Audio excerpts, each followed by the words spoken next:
السلام عليكم، مرحبا بكم من جديد في قناه شهوات من السيد. اليوم ان شاء الله جيت باش نشارك معكم بواحد طاكوس اللي ساهل مهل وفعلا ما فيش مواد حافظه. خبز التورتيلا اللي محضر في البيت، والكفته عند الجزار فيها غير شويه ديال الملح والبزر وشويه ديال العطريه ديال الكفته والصلصه ديال الطماطم اللي حتى هي حضرتها في البيت.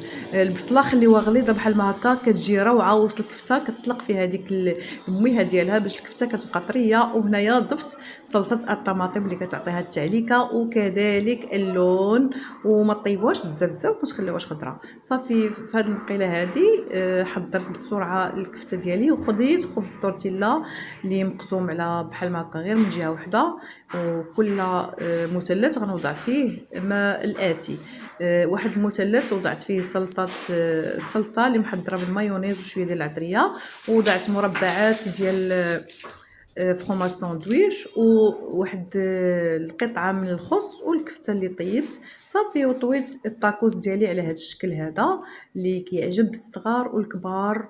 وفي واحد البريصه اللي سخونه من قبل حطيت الطاكوس وحاولت ندير فيه هذوك المربعات باش يعطينا نيت فعلا المنظر ديال الطاكوس، وماشي غير المنظر حتى المذاق كيجي رائع. وخبز التورتيلا اللي محضر في الدار كيجي مقرمش وما شاء الله.